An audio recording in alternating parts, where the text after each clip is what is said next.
Welcome back, everybody. Shares of Alphabet sinking today. They were down nearly 4% earlier on a report that Samsung has considered replacing Google as the default search engine on its devices. Billions of dollars in revenue, of course, is at stake. And that's the subject of today's Tech Check with our own Deirdre Bosa. Good to see you again, Deirdre. And so this was considered, is being considered. What do we know?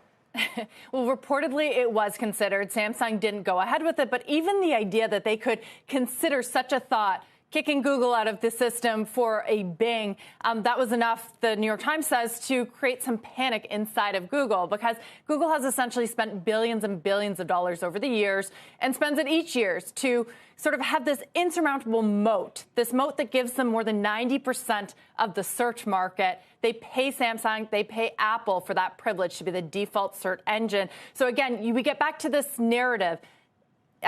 Google versus Microsoft, ChatGPT versus Bard, and could Microsoft be disrupting sort of one of the best business models the world has ever seen, which is Google search? And that is the fear here for investors, why you're seeing Alphabet stock was down as much as 4% earlier today. If I'm not mistaken, is it here in the U.S. or in Europe, Deirdre, where regulators are also looking at the search business and the deals Google has struck with all of it? That's why this timing is so ironic. Maybe it's because of the regulatory probe, but I mean, if these parties all entered, Apple, of course, obviously Safari is a primary one. So whether or not they entered into these contracts because they were mutually beneficial in the past, right? Maybe now there is a somewhat viable alternative. And the other irony, and we know that the Bing data, that they haven't been gaining share, that people would try it out and then they go back to Google. And I don't know, maybe that's why the shares are off the lows.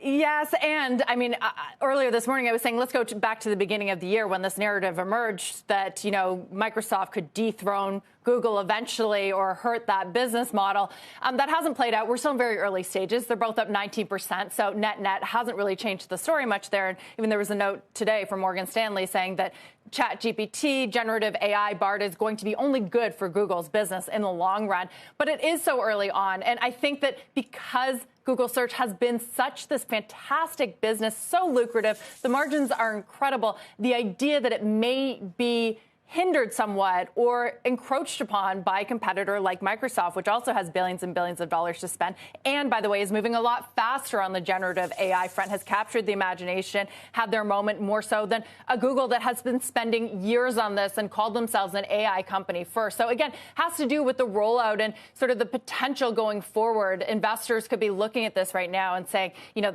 just referring to that New York Times article, if there's really panic on something that Google has been working on, what does that mean for the future, for how this is going to play out in future years? Do you think it was entirely self-serving for Google's CEO to give 60 Minutes this interview and warn about big dangers to society when it's in their own self-interest for the other competitors to have to slow down their AI efforts that seem to be ahead of Google's? Or to put it differently, every time we see an open letter from people who are worried about it, is it just sour grapes because they're not the ones who were out in front with this technology?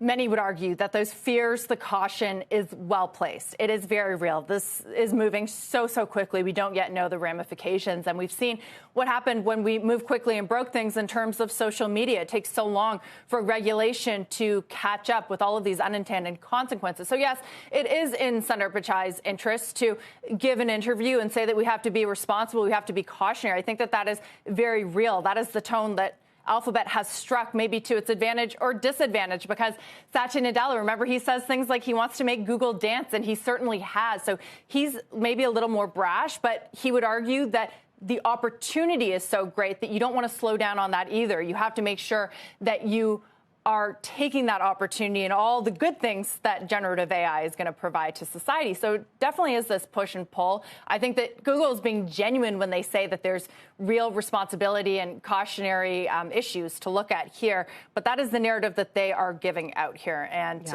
whether or not it's working for them, I mean, when we look at the stock price, again, they've been neck and neck over the longer run. Well, I thought Sam Lessin had some interesting proposals today. We got him tomorrow. We're going to talk to him about it. Should we reset or restart on AI? People opt into their data. That's for then. Deirdre, for now, thank you very much. We appreciate it.